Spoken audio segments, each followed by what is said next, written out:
추수감사주일 예배의 자리로 나오신 성도님들을 환영하고 축복합니다. 가능하신 분들은 모두 자리에 일어나 하나님께 영광과 경배를 올려드리겠습니다.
사랑과 은혜가 풍성하신 하나님, 이 시간 지난 한 주간 분주했던 삶을 내려놓고 거룩한 주일 복된 주의 전에 불러주시니 감사와 찬송을 올려드립니다.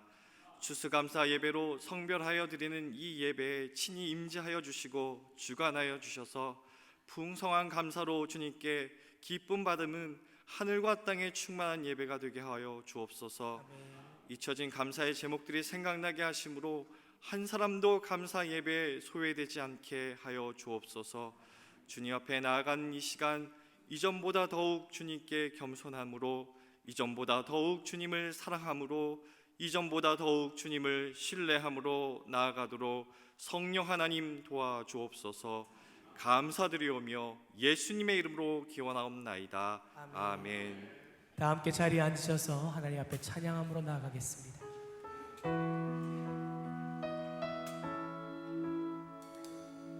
우리에게 주신 은혜를 생각하며 함께 찬양합니다.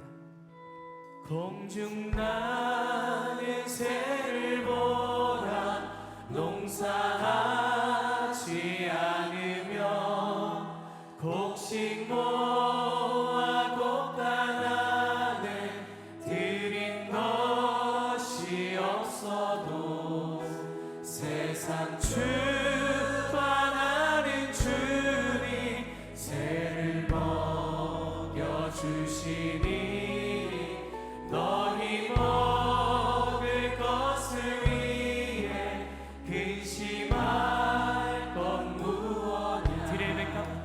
들의 백합화를 보라, 길쌈 수고하네로 솔로몬의 입은 놓고 이 꽃만 못하였네. 아궁 속에 던질 풀도 귀히시거든. 사랑하는 자녀들을 깊이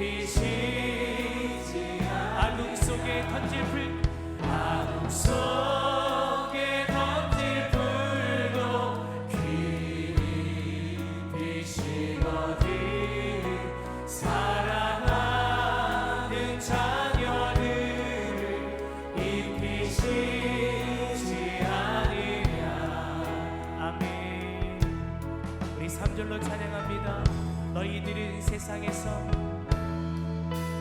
너희는 세상에서 무엇 먹고 마시며 무슨 옷을 입고 살까 염려하지만 이는 이방 사람들이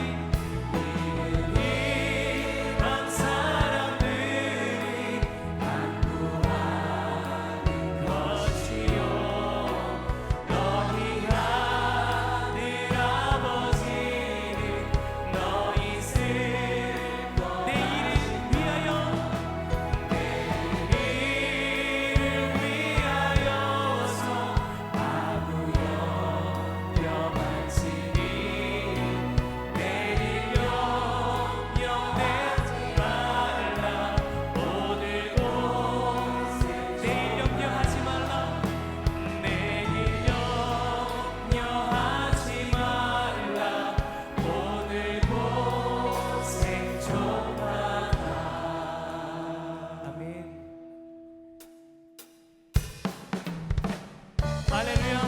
우리 이 시간 힘있게 박수하며 함께 찬양하겠습니다. 감사와 찬양 드리며 감사와 찬양 드리며 주 앞에 나가세 크고 강대하신 주님 그의 성소에서 주를 찬양해 나팔 소리로 찬양하며 비파와 수금으로 호흡이 있는 모든 온 마음 다해 주를 높이세 주의 선하심 인자하심이 주의 선하심과 인자하심이 영원하시도다 주의 선하심 주의 선하심 인자하심이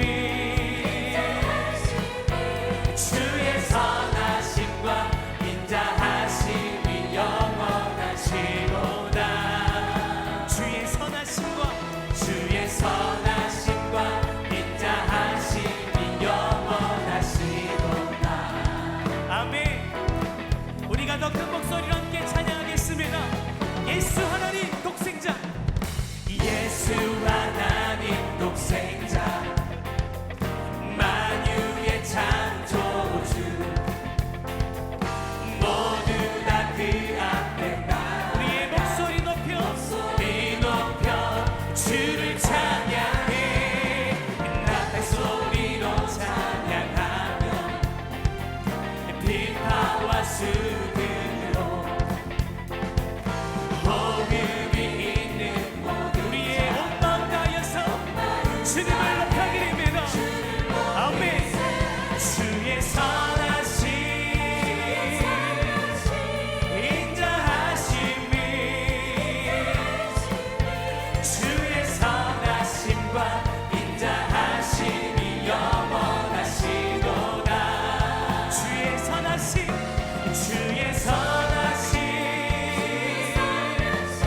인자하심이 주의 선하심과 인자하심이 영원하시도다 주의 선하심과 주의 선하심과 인자하심이 영원하시도다 우리 한 번 더 찬양하겠습니다. 주의 선하심 주의 선하심 인자하심이 주의 선하심과 인자하심이 영원하시도다 우리 마지막 다시 한번 주의 선하심 선하심 인자하심이 주의 선하심과 인자하심이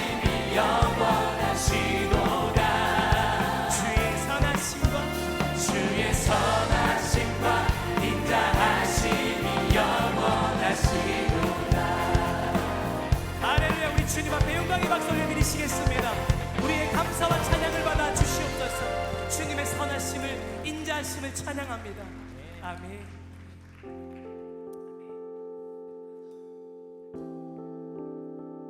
우리 다시 한번 우리들의 감사의 마음을 주님 앞에 이 찬양의 가사의 고백으로 찬양합니다. 거룩하신 하나님 주께 감사드리세. 날 위해 이 땅에 오신 독생자 예수, 나의 맘과 뜻 다 주님을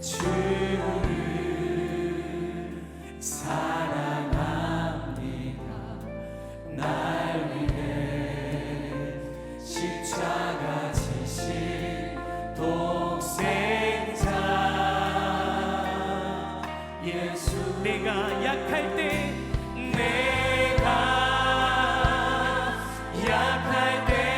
강함 주고 가난할 때 우리를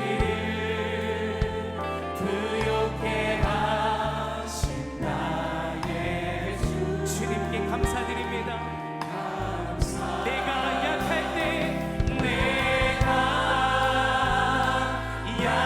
때 강함 주고 가난할 때 우리를 부욕해 하신 나의 주. 감사. 우리 다시 한번 찬양하겠습니다. 거룩하신 나의 하나님, 거룩하신 하나님 주님께 감사드립니다.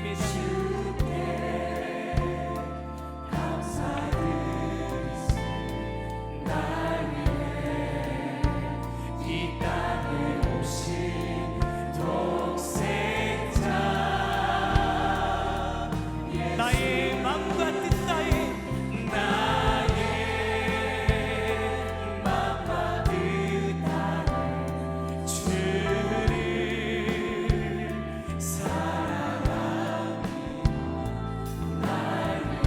십자가를 지신 독생자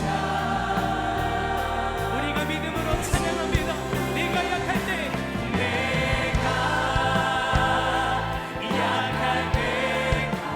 강함 주고 가난할 때 우리를 부욕해 하신 우리 마지막 다시 한번 내가 약할 때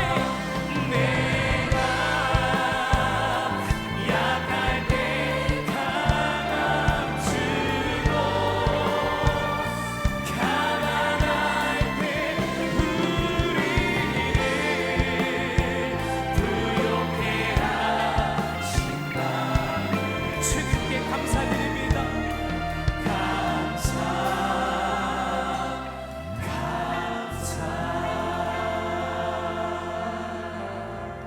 아멘.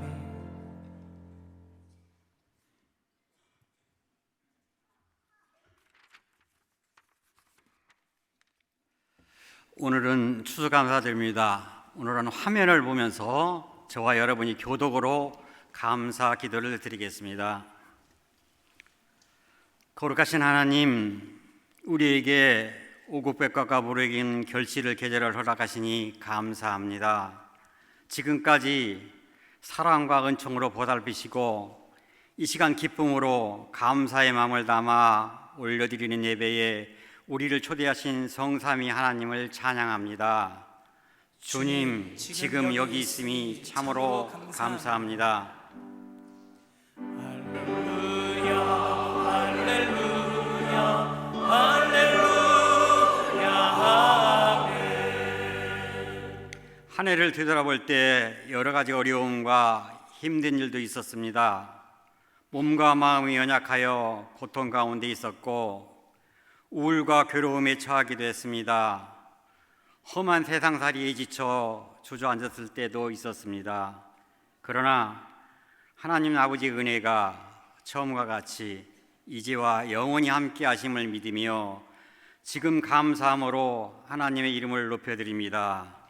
주님, 지금 여기 있음이 참으로 감사합니다.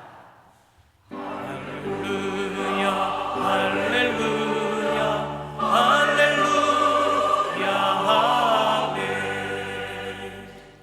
가정에는 더 깊은 사랑이 회복되고 이웃과 지역에는 신뢰가 회복되게 하시며 나라와 사회에는 평화와 정의가 회복되게 하소서.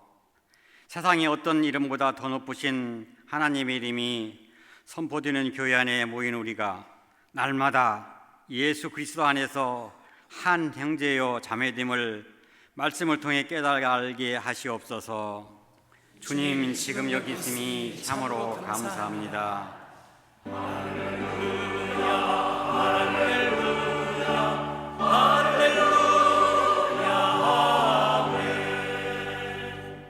주님, 우리가 성도요 그리스도의 사람들로서 예수 그리스도의 십자가와 부활의 복된 소식을 전파하게 하시고 매일의 삶에서 예수님의 말씀과 교훈을 따라 살아가게 하시옵소서. 주님, 지금 우리가 여기 있습니다. 주님의 뜻 이루소서. 예수님의 이름으로 기도합니다. 아멘.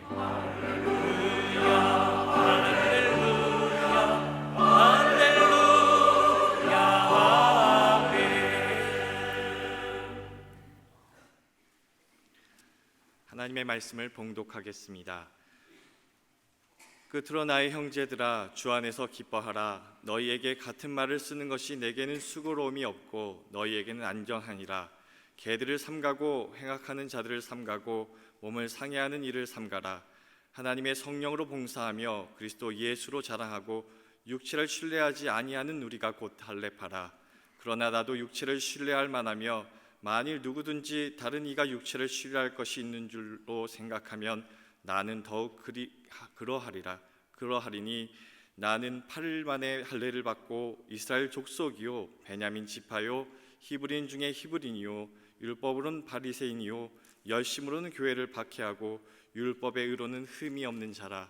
그러나 무엇이든지 내게 유익한 것을 내가 그리스도를 위하여 다 해로 여길 뿐더러 또한 모든 것을 해로 여김은 내 주 그리스도 예수를 아는 지식이 가장 고상하기 때문이라. 내가 그를 위하여 모든 것을 잃어버리고 배설물로 여김은 그리스도를 얻고 그 안에서 발견되려 함이니 내가 가진 은은 율법에서 난 것이 아니요 오직 그리스도를 믿음으로 말미암은 것이니 곧 믿음으로 하나님께로부터 난 의라. 내가 그리스도와 그의 부활의 권능과 그 고난에 참여함을 알고자 하여 그의 죽으심을 본받아 어떻게 해서든지 죽은 자 가운데서 부활에 이르려 하노니 내가 이미 얻었다 함도 아니요 온전히 이루었다 함도 아니라 오직 내가 그리스도 예수께 잡힌 바 된 그것을 잡으려고 달려가노라. 형제들아, 나는 아직 내가 잡은 줄로 여기지 아니하고 오직 한 일, 즉 뒤에 있는 것을 잊어버리고 앞에 있는 것을 잡으려고 표대를 향하여 그리스도 예수 안에서 하나님이 위에서 부르신 부름의 상을 위하여 달려가노라. 그러므로 누구든지 우리 온전히 이룬 자들은 이렇게 생각할지니 만일 어떤 일에 너희가 달리 생각하면 하나님이 이것도 너희에게 나타내시리라. 오직 우리가 어디까지 이르렀든지 그대로 행할 것이라. 아멘.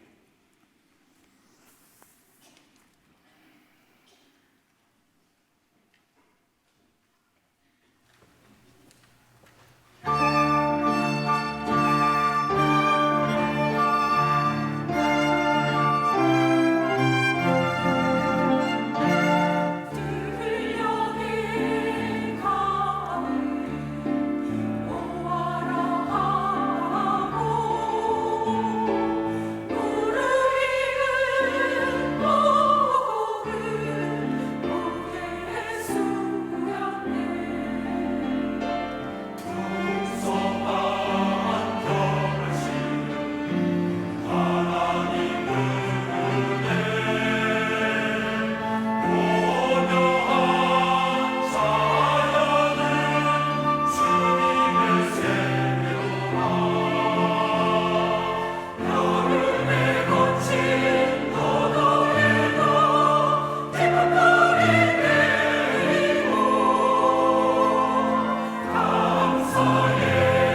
지난 한 해 동안 어떻게 지내셨습니까?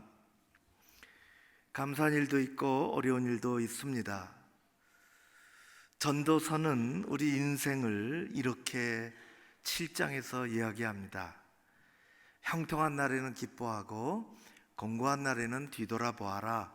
이 두 가지를 하나님이 병행하게 하사 우리 인생에 사람이 그의 장래일을 능히 헤아려 알지 못하게 하셨느니라. 우리의 인생에 형통한 날만 있는 것도 아니고 그렇다고 곤고한 날만 찾아오는 것도 아닙니다. 하나님은 오늘 우리가 읽은 말씀처럼 공고한 날도 주시고 형통한 날도 병행해서 주십니다. 우리 삶은 어려운 일이 있는가 하면 감사하고 또 고마운 일이 있습니다. 그런가 하면 또 살아가다가 어려운 일도 겪곤 합니다. 이것을 솔로몬이 깨달았습니다. 전도서 3장에 보면 그는 이 깨달음을 이렇게 이야기합니다. 사람마다 먹고 마시는 것과 수고함으로 낙을 누리는 그것이 하나님의 선물인 줄을 또한 알았도다.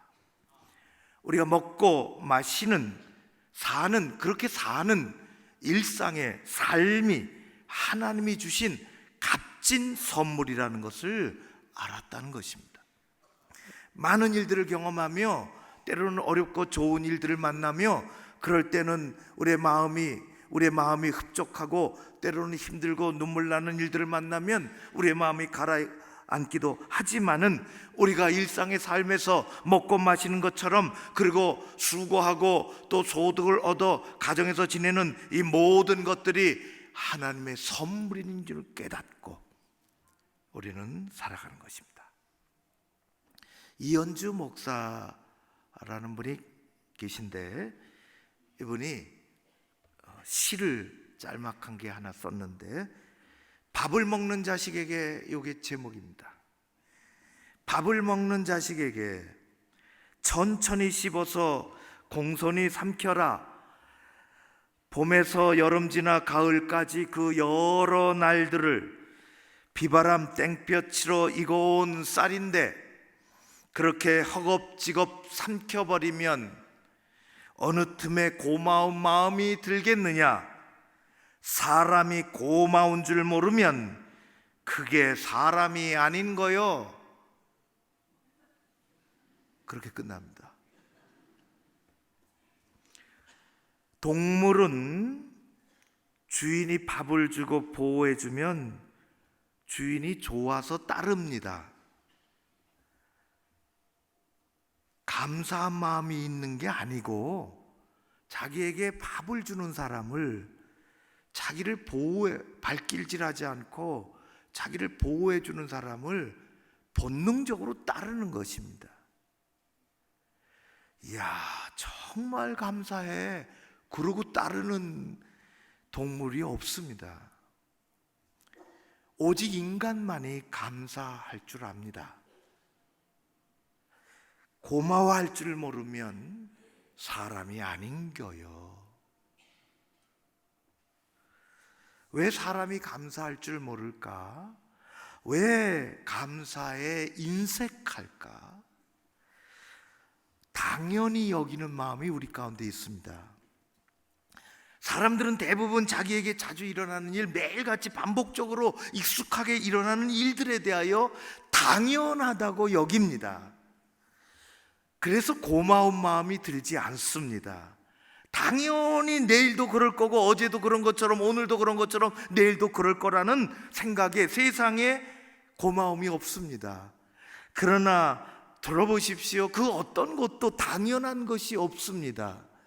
우리는 내일을 다시 이어서 살기를 원할 뿐이지 내일을 살지는 모릅니다. 당연하지 않습니다. 우리가 호흡하며 어제 살았다고 오늘 살지만 오늘 살았다고 내일 사는 것은 아닙니다. 우리의 삶이 당연하지 않습니다. 당연하게 여기는 그 마음의 고마움이 사라집니다. 지난 1년 동안 당연하게 여겼던 것은 하나님의 은혜입니다. 늘 베풀어 주시는, 아낌없이 주시는 그래서 미처 깨닫지도 못하고 지나갔던 그런 것들이 당연한 것이 아니라 하나님의 특별하신 사랑이요 은혜였음을 깨닫고 우리는 고마운 마음을 되찾아 와야 하겠습니다. 두 번째는 계산하는 마음 때문에 감사할 줄 모르고 감사가 인색해집니다. 살아가면서 참 여러 사람들을 만나요. 정말 피곤한 사람은 계산에 발빠른 사람입니다. 살아가면서 우리가 대하기 피곤한 사람이죠. 자기에게 돌아올 현실적인 지금의 이익만을 계산하는 사람은 불행한 사람입니다. 행복이 없습니다. 만족함이 없습니다. 보면 알 수 있습니다. 사도 바울은 하나님 앞에서 살아가는 자신의 모습을 한마디로 성경에서 빚진 자라 그렇게 했습니다. 나는 빚진 자라. 아무리 갚아도 갚을 길이 없지만은 그래도 빚을 갚는 마음으로 살아간다는 고백입니다. 왜 우리는 감사를 모를까? 감사에 인색할까? 망각하기 때문입니다. 잊어버립니다. 살다 보면 기가 막힐 웅덩이에 빠지고 깊은 수렁에 빠지는 일들이 얼마나 많은지 모릅니다. 그때마다 하나님께서 당신의 의로운 오른손으로 직접 우리를 건져 주시거나 아니면 누구를 보내서 그의 손길과 그의 도움을 통해서 우리를 건져 주십니다. 알건 모르건. 성경은 그런 감사를 놓치지 말라고 합니다. 잊지 마라, 감사해라, 감사를 잊지 말라고 하십니다. 인생의 정말 소중한 것은 멀리 있지 않습니다. 아주 가까이에 있습니다. 진정한 감사는 멀리 있지 않습니다. 아주 가까이에 있습니다. 우리가 하나님 앞에서 신앙적으로 감사해야 할 내용은 언제나 가까이에 있습니다. 믿음으로, 진정한 마음으로, 그리고 실제적으로 하나님 앞에 감사를 챙기며 살아가는 우리가 되어야 할 줄로 믿습니다. 하나님은 무슨 일을 하실 때 위대하신 하나님의 일은 언제나 한 사람을 향하신 택하심과 부르심에서부터 시작이 됩니다. 반드시 그렇습니다. 그리고 하나님의 그 택하심에는 그 택하신 목적이 있으며 부르심에는 부르심의 상급이 있습니다. 성경은 수많은 부르심서부터 시작이 됩니다. 어느 한 사람을 불러셔서 하나님의 일을 펼쳐가십니다. 하나님께서 새 세상을 꾸미시기 위하여 창세기 12장서부터 또 다른 한 인물을 택하여 부르시는데, 창세기 12장은 창세기 11장 뒷부분에서부터 이어져 나옵니다. 데라라는 사람이 일가족과 함께 갈대아 우르라는 지금의 이란 지역의 어느 곳에 살았습니다. 아들 셋 두고 또 며느리 일가를 이루고 살았는데 그 중에 한 아들이 죽었어요. 그래서 남은 가족들을 다 데리고 저 하란이라는 곳으로 이사를 갑니다. 거기서 한동안 살다가 아버지 죽고 어머니 죽고 이 외롭고 낯선 곳에 자녀들만 덜컥 남아 있었습니다. 그럴 때 하나님은 창세기 12장 1절에 아브라함을 택하여 찾아오십니다. 아브라함을 부르십니다. 우리가 너무 잘 아는, 너무 많이 읽은 본문입니다. 한 인생의 시작은 부름에서부터 시작이 됩니다. 한 민족의 시작은 하나님이 한 사람을 찾아오셔서 부르시는 것부터 시작이 되었습니다. 아브라함아, 너는 너의 고향, 너의 친척, 너의 아버지 집을 떠나 내가 네게 보여주는 땅으로 가라. 수많은 사람들 중에 하나님이 아브라함을 택하고 부르신 놀라운 역사의 시작입니다. 부르심에는 목적이 있습니다. 내가 너로 큰 민족을 이루려 함이니라 말씀하십니다. 아브라함을 통해서 민족을 이루시고자 하는 하나님의 부르심의 목적이 있습니다.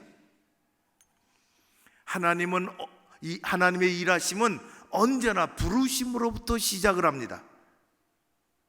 그거를 소명이라 그렇게 얘기합니다. 하나님은 이스라엘 백성들을 출애굽시키기 위해서 호렙산 기슭에서 양을 치고 있던 모세를 찾아오셔서 부르십니다. 모세야, 내가 서 있는 땅은 거룩한 땅이니 신발을 벗어라. 출애굽한 백성들이 40년 광야 생활을 하고 있는데 그 광야 생활의 완성을 위하여 하나님이 말씀하신 가나안 땅을 들어가도록 하기 위해서 모세의 야전 사령관이었던 여호수아를 부르십니다.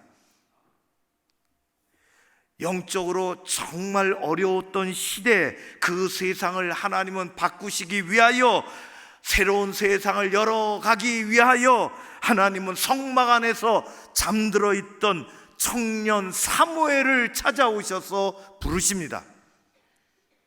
그것도 3번이나 부르십니다. 알아들을 수 있도록 사무엘아, 사무엘아, 사무엘아. 우리 주님 예수님은 사람 낚는 어부가 필요해서 부르심의 목적을 거기에 두고 저 갈릴리 바닷가로 나가셔서 시몬을 부르십니다. 나를 따라와라. 내가 너를 사람 낚는 어부가 되게 하리라. 부르심에는 목적이 있습니다. 주님은 이 땅에 교회를 세우시기 위하여 다메섹으로 오셔서 혈기를 부리고 가는 사울을 부르셨습니다. 사울아, 사울아.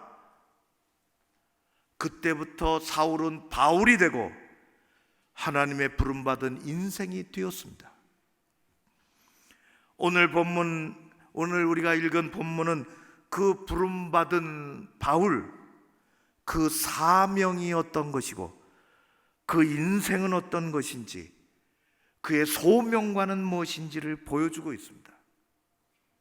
본문이 좀 길어서 그런데 핵심을 13절과 14절에서 읽습니다. 부름받은 바울은 어떤 사명관, 인생관을 가지고 살아가는지, 자, 여러분과 같이 13절, 14절을 큰 목소리로 같이 읽어보겠습니다. 시작.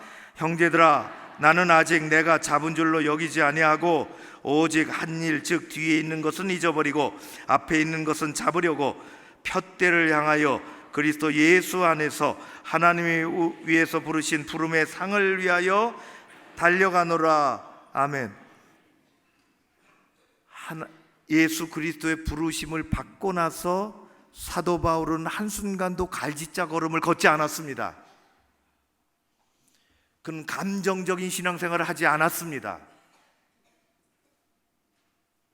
그의 소명은 확실했으며 사명감은 뚜렷했습니다. 오늘 우리가 2절을 다시 읽었는데 그 내용은 이런 것입니다. 나는 내 인생이 현재 미완성이지만 나는 결코 과거의 족쇄에 채워지지 않겠다는 것입니다. 과거가 내 발목을 붙잡도록 내버려 두지 않겠다는 것입니다. 그리고 더 나아가서 이 땅에 보이지 않는 하나님의 나라, 보이는 하나님의 교회 푯대를 세우고 향하여 나는 끝까지 달려가겠다. 왜냐? 나를 부르신 하나님의 목적이 있으며 그 목적의 끝에는 상급이 있음을 알기 때문이라는 것입니다. 이 부르심의 목적과 그에 따르는 상급은 2000년 전에 바울에게만 해당되는 것이 아닙니다. 지금도 하나님의 백성으로 부름받고 택함받은 우리 모두에게 해당되는 진리입니다. 우리를 부르신 데는 하나님의 목적이 있으십니다. 그리고 그 목적의 끝에는 예비하신 상급이 있습니다. 이 시대 그리스도인들은 이런 소명감을 가지고 인생관을 가지고 끝까지 살아가야 하는 것입니다. 탈무드에는, 이스라엘 사람들이 읽는 탈무드에, 우리가 죽으면 하나님 앞에 서서 3가지 질문을 받는 내용이 나옵니다. 우리가 죽어 언젠가 하나님 앞에 서면 천국에서 3가지 질문이 내려온다는 것입니다. 그 앞에 3가지는 히브리 말로 그들이 늘 마음속에 품고 늘 그것 가지고 살아갈 수 있도록 히브리 말로 키소, 코소, 카소입니다. 우리에게는 생소한 말이지만은 첫 번째 키소는 돈주머니입니다. 하나님 앞에 섰을 때 첫 번째 질문이 내려옵니다. 평생 돈을 벌 때 부끄럽지 않게 벌었느냐? 그 돈을 관리할 때 하나님의 뜻대로 관리했느냐? 하나님이 주신 그것을 정직하게 하나님 앞에 드리고 사용할 때 바르게 사용했느냐? 키소입니다. 두 번째는 코소입니다. 포도주 잔입니다. 상당히 의미가 있는 단어죠. 이렇습니다. 너의 인생의 의미와 재미는 어디서 찾았느냐? 너의 인생이 신앙 안에서 만족하고 행복했느냐? 세 번째, 내가 준 그 많은 시간을 무엇을 하며 어디에서 사용했느냐? 그들이 하나님 앞에 섰을 때 세 번째 질문은 카소입니다. 직역하면 열정입니다. 이런 질문입니다. 평생 내 마음속에 자리 잡고 있었던 것이 무엇이냐? 너는 한평생 무슨 일을 하며 살았느냐? 그리고 너를 부르신 하나님을 위하여 너는 어떤 일을 하며 살았느냐? 여러분은 돈주머니 카소, 키소, 포도주잔 코소, 열정, 의미, 카소의 질문을 받는다면 어떻게 대답하시겠습니까? 여러분의 마음속에 자리 잡고 있는 것은 무엇입니까? 여러분은 지금 주님께서 주신 생애 한가운데에서 어디쯤 걸어가고 있습니까? 지금 기대감을 걸고 초반에 경주를 하고 있습니까? 아니면 푯대를 세워놓고 중반전을 열심히 달려가고 있습니까? 아니면 경기 종반전에 넘어서서 마무리하고 있으십니까? 무엇을 하며 사셨습니까? 지금 살고 계십니까? 여러분의 인생 경주를 마무리를 어떻게 하고 싶으십니까? 나를 택하시고 하나님 부르신 하나님을 위하여 어떤 생각을 하며 어떤 기도를 하며 어떤 마음으로 살아가십니까? 우리는 크신 하나님께서 나를 택하고 부르신 그 목적과 부르심의 끝에 있는 상급이 있음을 생각해야 합니다. 그런 여러분들 되시기를 주의 이름으로 축원합니다. 예수님은 이 땅에 오셔서 참으로 많은 이야기들을 풀어넣어 주셨습니다. 그 모든 것이 하나하나가 진리입니다. 생명이요 진리입니다. 그 중에 예수님께서 말씀해 주신 것 중에 하나는 어리석은 바보 이야기입니다. 성경에는 어리석은 부자라 그렇게 되어 있어요. 마을에 땅이 많습니다. 소득이 너무 많았죠. 그렇지 않아도 돈이 많은 부자인데 풍년이 들었습니다. 곡식 더미가 쌓아지고 또 쌓아지고 어디 둘 곳이 없을 정도로 되었죠. 야, 이 많은 곡식을 둘 곳이 없구나. 주신 하나님께 너무 감사하다. 그 일부분이라도 하나님께 드리고 어려운 사람들을 도우며 살아야지 라는 생각은 조금도 갖지 않았습니다.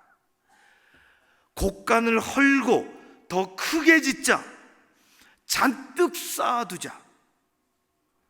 그리고 배를 두드리며 성경에 보면 이렇게 네 가지 이야기를 합니다. 쉬자, 먹자, 마시자, 즐기자. 인생에 있어서 쉬고 적절하게 먹고 마시고 즐거워하는 것이 죄가 아닙니다. 하나님을 떠난 것이 죄입니다. 그는 천국에서 받을 세 가지 질문, 돈주머니, 포도주 잔, 열정과 하나님의 일에 다 실패했습니다. 하나님은 그때 아주 준엄하게 이 어리석은 바보에게 질문하십니다. 인간의 인생은 아침 안개와 같은 것인데 내가 오늘 밤 내 영혼을 찾아가면, 달리 말하면 오늘 밤 내가 죽으면 그런 뜻입니다. 내가 하나님을 등지고 감사할 줄도 모르고 배나 두드리며 쌓아올린 그 재산은 다 어디로 가겠느냐? 하나님이 우리를 택하시고 부르시면은 참으로 좋으신 하나님의 뜻하심과 목적이 있고 그 목적의 끝에는 우리를 부르신 부름의 상이 있습니다. 지금서부터 꼭 40년 전 일입니다. 1980년. 지금은 여의도의 빌딩의 숲이지만 그때는 여의도 광장이었습니다. 그야말로 넓은 곳. 그래서 집회를 많이 했죠. 50만, 80만, 100만이 모였어요. 외국에서 만나보기 힘든 목사님들이 오셔서 엑스플로도 하시고 부흥회도 하고 세계 복음화 대성회도 하고 40년 전 1980년에 수많은 사람들이, 저도 가봤죠. 이런저런 강사분들 하시고 그때 이미 지금은 이미 고인이 되신 김준곤 목사님이 강력하게 복음을 증거하셨습니다. 그리고 은혜 받은 사람들 앞에서 도전을 하셨습니다. 여러분들 중에서 나중에 1년 이상 자비량으로 자기 돈을 좀 들여서 자비량으로 해외에 나가 복음 전할 사람이 있으면 지금 일어나시오. 그때 수많은 젊은이들이 손을 들고 일어났습니다. 내가 나가겠다고. 성령의 감동이 되어 성령에 이끌려. 그 중에 대학교 1학년 학생이 있었습니다. 그야말로 성령에 이끌려 선교사의 부르심을 받는 순간이었습니다. 가난한 집에서 태어나 가난하게 자랐으며 신학교를 졸업하자마자 그는 이 세상에서 가장 가난한 나라 방글라데시로 달려갔습니다. 20년 동안 혼신의 힘을 다하여 복음을 전하고 가르쳤습니다. 그 깝깝한 나라 방글라데시의 마을마다 교회가 세워지고 그 땅에 하나님을 찬양하며 기도하는 소리가 울려 퍼지기를 매일 기도하며 일기를 써내려가고 가르쳤습니다. 그렇게 20년이 지난 후 지금부터 6년 전에 몸에 이상이 왔습니다. 감기약을 먹어도 마른 기침이 낫지 않고 몸살이 멈추지 않았습니다. 얼마 지나니 각혈을 하기 시작했지요. 현지 병원에서 가슴 사진을 찍어보니 폐결핵이라는 것입니다. 고국으로 돌아가시오. 비행기를 타고 한국에 돌아와서 앰뷸런스에 실려 병원으로 이송됐습니다. 병원에서의 3개월, 몸은 열대로 여여가고 마침내 호흡곤란까지 왔습니다. 하나님은 하나님이 사랑하시고 부르셨으며 부르심의 끝자리에서 그를 천국으로 데려가시려고 합니다. 선교사는 병상에서 지켜보고 있던 아내와 세 아들의 손을 붙잡고 사랑한다는 마지막 말을 남겼습니다. 그리고 자기를 일으켜 세워달라고, 앉혀달라고 힘겹게 앉은 그 등 뒤에 아내가 손을 받쳐주고 그는 어디서 힘이 났는지 두 손을 높이 들고 할렐루야를 2번 외쳤습니다. 병실이 떠나가라고. 그리고 주님 감사합니다, 주님 감사합니다, 주님 감사합니다 3번을 외친 다음에 그는 눕혀달라고 하고 눕혀주니 천국으로 떠났습니다. 장선교사의 자서전을 묻고 제가 주도해서 첫 번째 책을 4년 전에 만들었습니다. 이제 다시 어느 신학자가 그의 자료를 모아 선교사의 생애와 사역에 관한 2번째 책을 어느 독지가가 재정 지원을 해서 출판을 했습니다. 그리고 가까이 아는 몇 사람들이 이번 금요일에 우리 교회에 모여 출판 감사 예배를 드리려고 합니다. 그는 평상시에 이런 말을 했습니다. 하나님께 이유를 묻는 것은 우리의 인생의 답이 되지 않습니다. 그는 이유를 묻지 않고 하나님의 부르심에 달려갔습니다. 사도 바울의 부르심과 한 선교사를 향하신 하나님의 부르심과 우리를 부르시는 것은 외형상 달라도 너무 다릅니다. 같지 않습니다. 그러나 외형상 부르심은 달라도 환경과 처지는 달라도 시대는 달라도 하나님의 부르심의 본질상 그 부르심은 다르지 않습니다.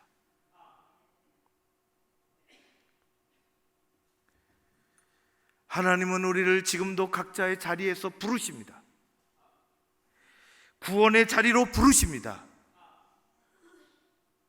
하나님의 백성된 복된 자리로 부르십니다. 우리가 있는 자리에서 부르십니다. 택하여 부르십니다. 내가 있는 자리에서 일어나라고, 그리고 말씀 더 가까이 다가오라고 부르십니다. 멀리 있는 그곳에서 십자가 앞으로, 하나님 앞으로 더 가까이 다가오라고 부르십니다. 바울의 부르심과 선교사에 향한 부르심은 지금 우리의 형편과는 거리가 있고 환경과 처지와 시대적인 상황이 다르지만 그 부르심의 정신과 본질은 똑같은 것입니다. 하나님은 지금 부르십니다. 예배 더 잘 드리라고 부르십니다. 하나님 더 잘 믿으라고 부르십니다. 내가 있는 곳에서 하나님을 더 잘 믿으라고 부르시는 것입니다. 하나님은 우리를 교회로 부르십니다.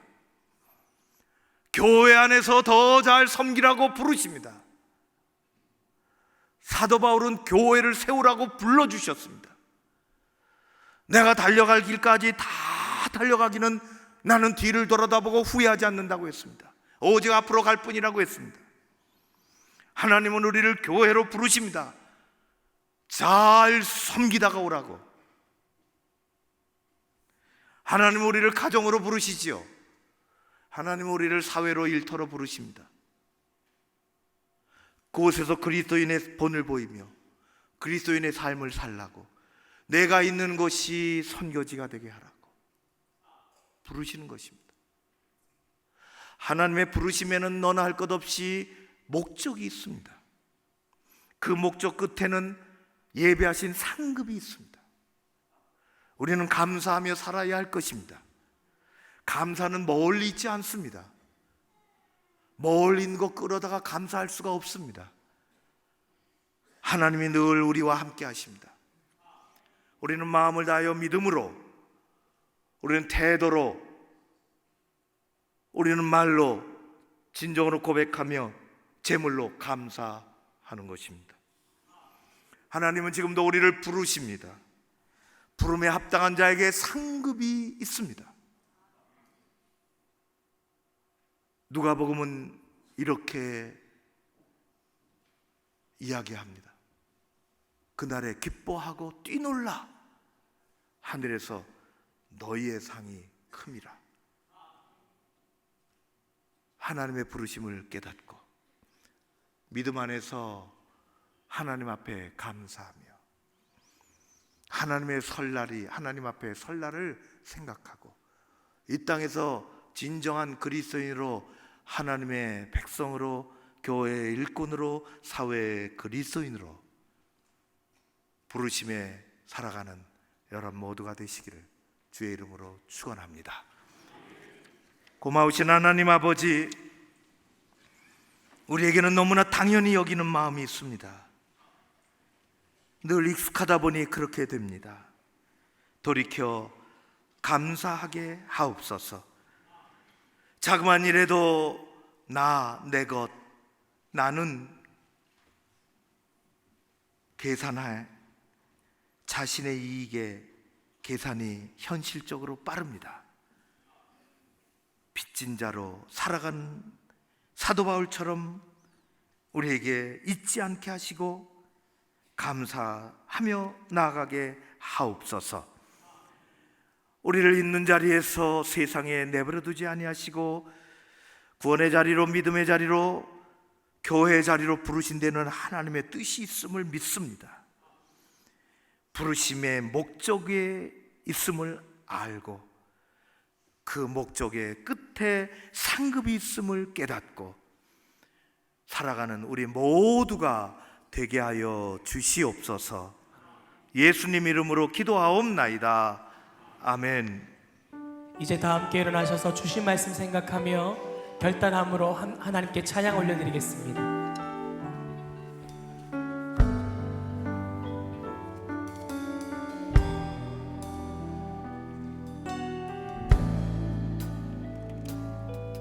나를 지으시니가 하나님, 나를 부르시니가 하나님, 나를 보내시니도 하나님, 나의 나 된 것은 다 하나님 은혜라. 나의 달려갈 길 다가도록 나의 마지막 골 다하도록 나로 그 십자가 품게 하시니 나의 나 된 것은 다 하나님 은혜라. 한량없는 은혜, 갚을 길 없는 은혜,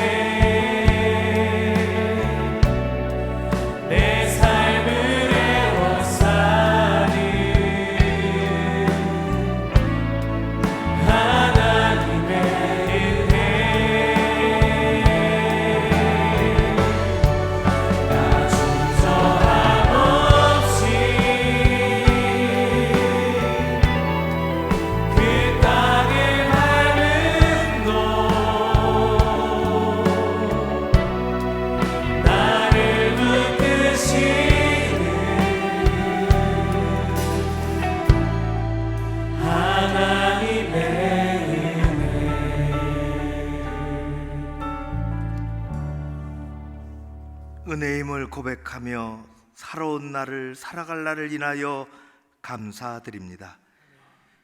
머리 숙인 주의 종들을 꼭 붙잡아 주시고 하나님의 나라에 이를 때까지 믿음 안에 걸어가게 하여 주시옵소서.